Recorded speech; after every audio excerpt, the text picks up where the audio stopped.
আসসালামু আলাইকুম রহমতুল্লাহ। আশা করি সকলেই ভালো আছেন। দেখতে দেখতে আমাদের সব জমির ধান পেকে গেছে আল্লাহ তাআলার রহমতে। কিন্তু আমাদের বড় পুকুরে সেচ দেওয়ার কারণে আমাদের জমিগুলোতে এখনও পানি আছে। আমরা এই পানিগুলো আবার আমাদের বড় পুকুরে নামিয়ে নিচ্ছিলাম, সে কারণে আমরা গেলাম আমাদের জমিতে পানিগুলো পুকুরে নামায় নেওয়ার জন্য।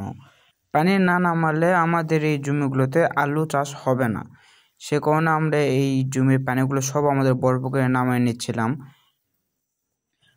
আর 5 থেকে 6 দিনের মধ্যে আমাদের জমির ধান কাটা শুরু করে দেবো ইনশাআল্লাহ। ধান কাটার পরে আমরা যেখানে ধান উঠাবো এবং যেখানে ধান আমরা মাড়াই করব, সেই জায়গাটা আমাদেরকে প্রস্তুত করে নিতে হবে। আমরা আমাদের জমির পানিগুলো নামানোর জন্য যাচ্ছিলাম, কিন্তু আগে থেকে আল্লাহ তাআলার রহমতে কে জানে আমাদের জমির পানিগুলো নামাই দিয়েছে আমাদের পুকুরে। আর দেখতেই পাচ্ছেন আমাদের ধানগুলো কত সুন্দরভাবে পাকছে আল্লাহ তাআলার রহমতে।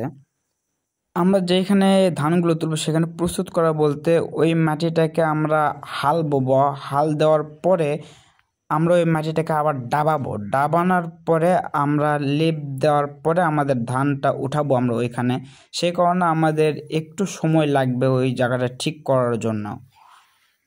এই কাজের চাপের ভেতরে আমার আরেকটা চাপ আছে যে আমার মাদ্রাসা থেকে স্কাউটে যাবে। স্যার এবং আমার বন্ধুরা সবাই মিলে আমার নামও দিয়েছে। আমার কোনো আফসোস নেই, কারণ আমার এর আগে কোনোবার স্কাউটে যায়নি। আমার এখানে যাওয়ার আগ্রহ ছিল, কিন্তু এত ব্যস্ততার ভিতরে যে আমাকে যাইতে হবে সেটা আমার কল্পনার বাইরে ছিল। তো আগামী 15 তারিখে আমরা স্কাউটে যাচ্ছি ইনশাআল্লাহ, নতুন কিছু শিখব। আমার ফসলের কোনো টেনশন নেই, যেহেতু ভাইয়া আছে, ওরা ওইদিকে সব দেখতে পারবে। কিন্তু আমার যে ছোট ছোট খামার আছে সেই খামারে আমার সমস্যা মেন।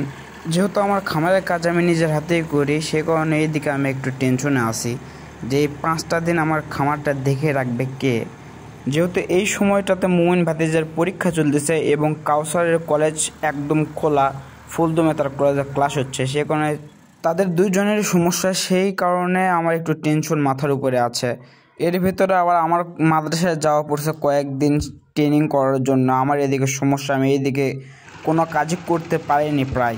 যাই হোক, আল্লাহ তাআলার উপর সব ছেড়ে দিলাম। আল্লাহ তাআলা যেন আমার পশু পাখিকে সুস্থতা দান করে।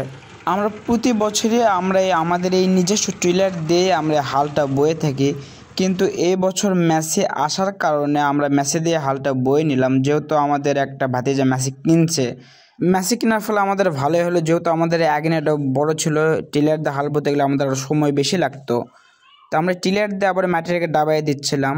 আল্লাহ তাআলার রহমতে আমাদের এদিকে সব কাজ শেষ। এখন শুধু 15 তারিখে আমার ওইখানে যাওয়াই বাকি। আপনারা সকলে ভালো থাকবেন এবং আমার জন্য দোয়া করবেন, আমি যেন সহি সালামতে ফিরে আসতে পারি।